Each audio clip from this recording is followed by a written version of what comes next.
afternoon! Welcome back to our vlog! Today is Monday and pupunta kami ngayon sa Naga kasi bibili kami ng gasol.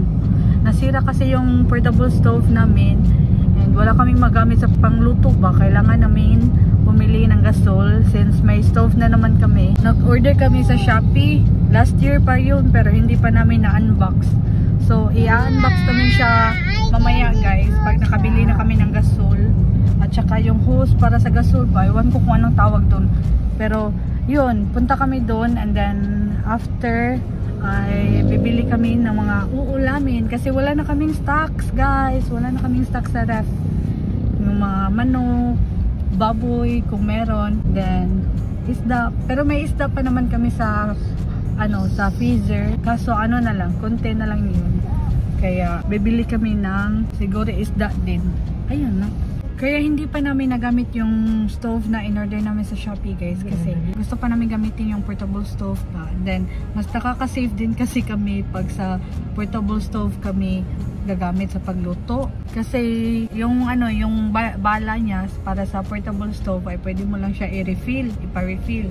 So yung pagpapa-refill ay lang 23 pesos or 24 pesos depende sa kada tindahan. Kaya ayan, pero siya guys, nasira na. Kaya kailangan na naming gumamit ng yung stove na talaga na konektado sa gasol. Kaya no choice kami, wala kaming no choice. Oo, no choice tayo, be? No choice? Ha? You can't follow me. You can see that. Dito kami bibili ng guys, ng gasol. Dito sa Price Gas. Yan. Yung ginagamit nila ng papa ko ay Price Gas din na gasol. Pero may din sila, portable stove. Kadalasan yung ginagamit nila ay yung portable stove. So dito pala Hindi muna kami natuloy bumili ng guys, ng tangke. Sumot siguro sa gasol. Kasi gani i-try lang. Kasi ang mahal ng guys, ng tangke. Pero may laman na siya. Yung may laman ng gas, ng tangke kaso nasa 2,790 daw. So ngayon pupunta muna kami sa gasol, Petron. Sa Petron punta kami doon. Magtatanong kami kung magkano yung nila, yung tangke na may laman ng gas. Ikukumpara namin guys kung saan kami mas makakamura ba, o sa Price Gas ba or sa Petron Gasol ba. Yun, punta kami sa sa Minglanilla kasi nasa Minglanilla yung Petron Gasol and yung meron na dito sa Naga ay Price Gas. Dito muna kami sa Gaisano Mingla guys kasi kakain kami, hindi pa kami nakapag-lunch. Bibili kami ng pagkain. Doon lang siguro sa Master Siomai. Then siguro bibili din kami ng fries. Parating na lang fries, guys. Curly, dali. Dali. Pakait. Bye-bye. Ito na, me. Bumili ako ng buko shake. Tapos sila siyan. Pinabili ko ng potato corner. Kapag talaga pumupunta kami dito sa Gaisano Mingla ay hindi talaga namin maiiwasan yung bumili ng ng potato corner. Kasi yung potato corner talaga, yun yung pinaka-paborito namin na fries na may mga flavor ba. Then si Sean din. Bumibili naman kami sa ibang tindahan pero mas masarap talaga yung potato corner. Jaya. Hi. You want to drink? Do you want a drink? Yummy? Potato corner is life. Potato corner is life. Potato corner, baka naman. Napura ka mong subscriber.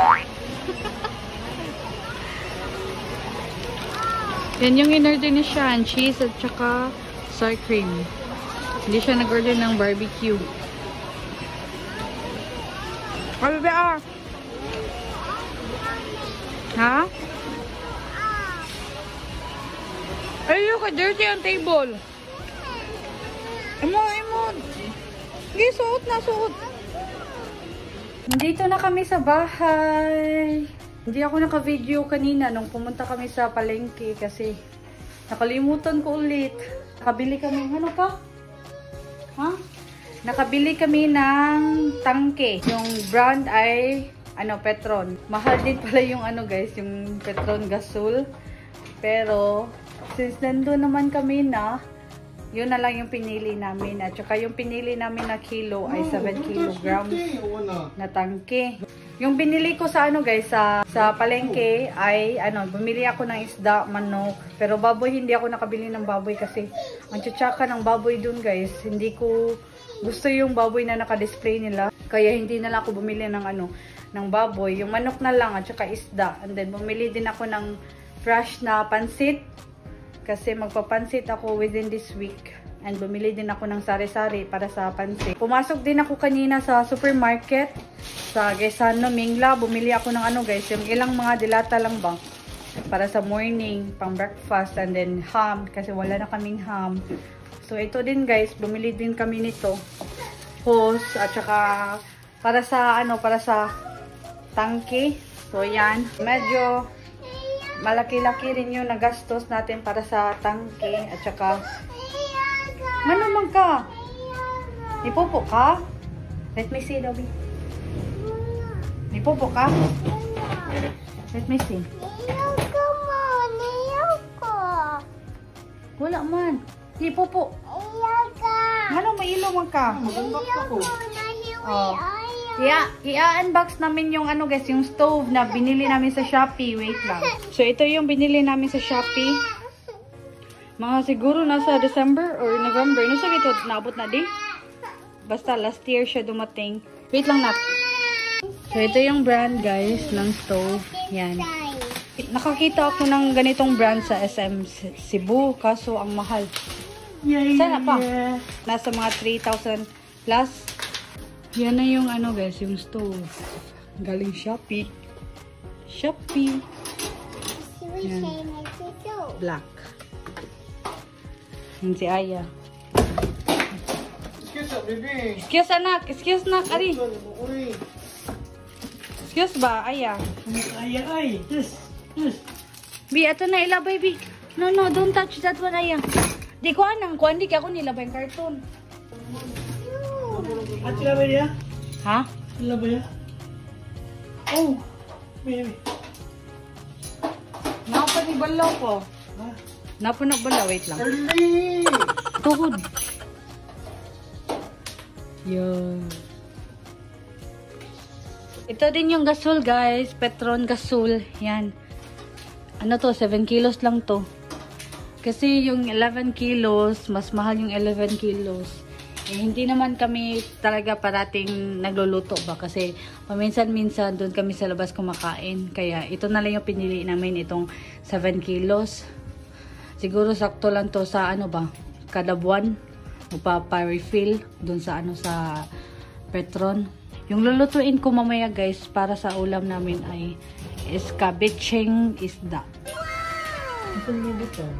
Dira. Kaya dira makaibutang kilid ang gasol. So dyan namin ilalagay yung gasol. Ditong banda namin ilalagay yung guys, yung stove. Pero yung gasol sa labas lang. Dito sana kaso natatakot kaming magbutas dito ba. Baka maano yung tiles kaya dito na lang muna sa labas. Noon dito namin nilalagay yung portable stove. Pero since wala kami mapaglagyan na gasol na tangke dyan kasi may ref dito. So dito na lang namin ilalagay para ito na lang yung ililipat namin dito. Ditong banda. Yan na guys. Ang presyo nito ay nasa 1.7 lang ata. Yun. Nasa siguro 1.7 or 1.8 ba yun? Basta kami. Naka free delivery kami nun. Wala kami binayaran na ay meron pala 200 something. Yung nabayaran namin lahat ay 2,000 plus.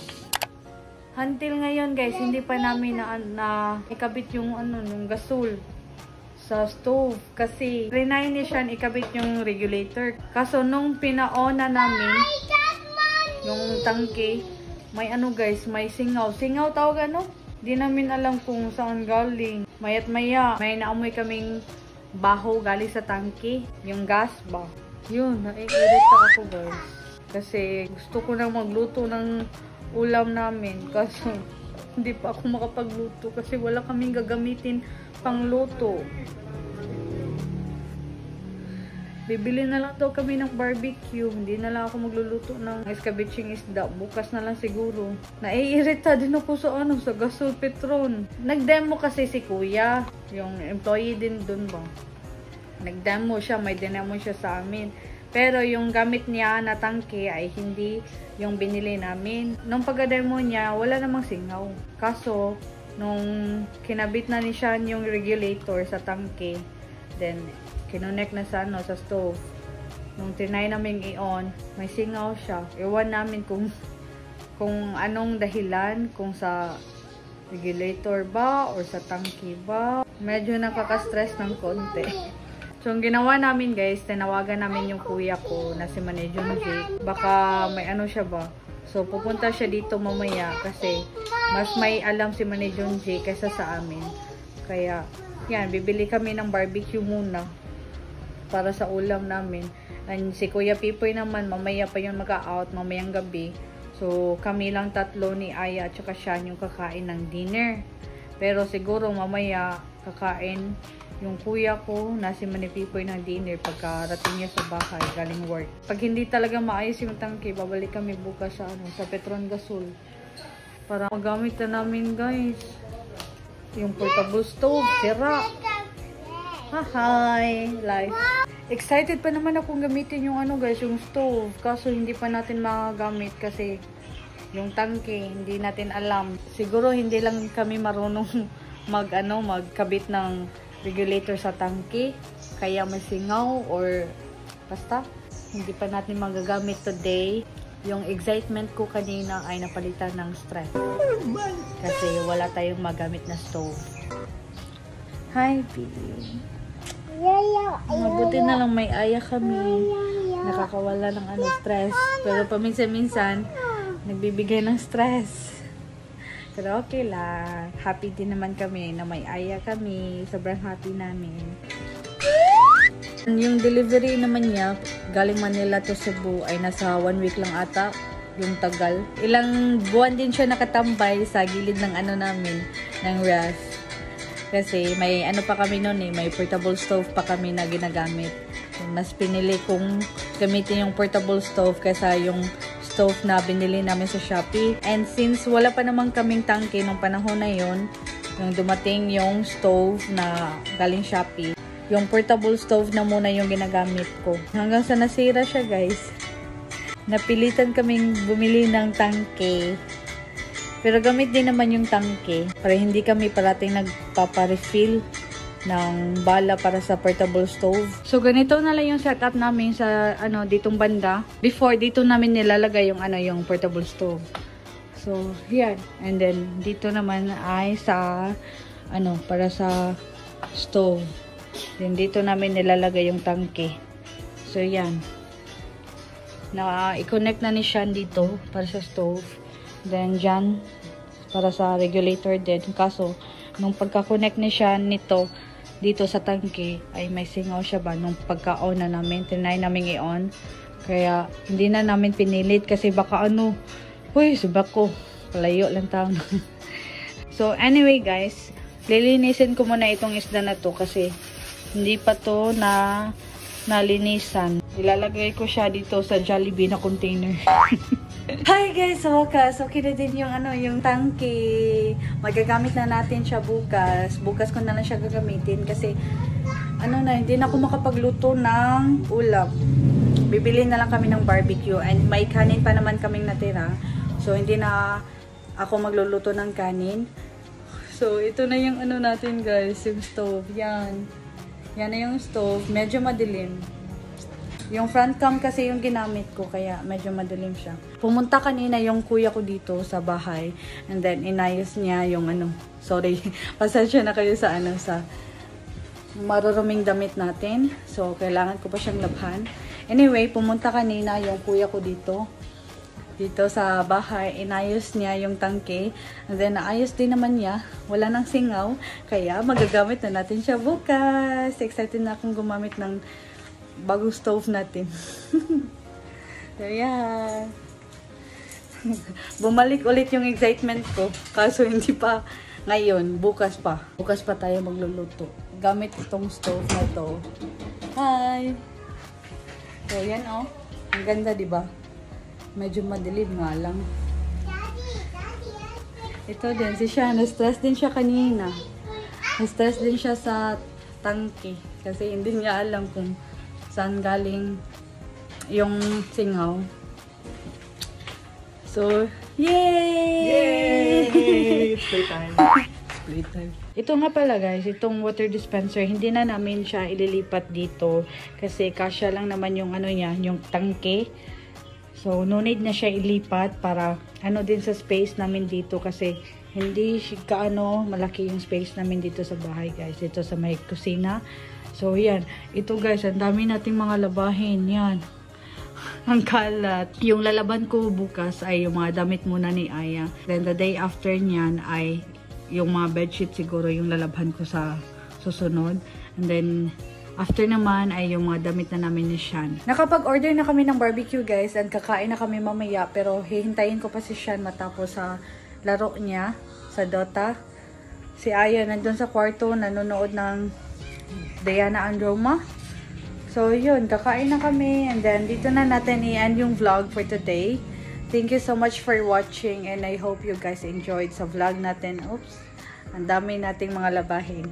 So, see you guys sa next vlog. Ingat palagi. Bye!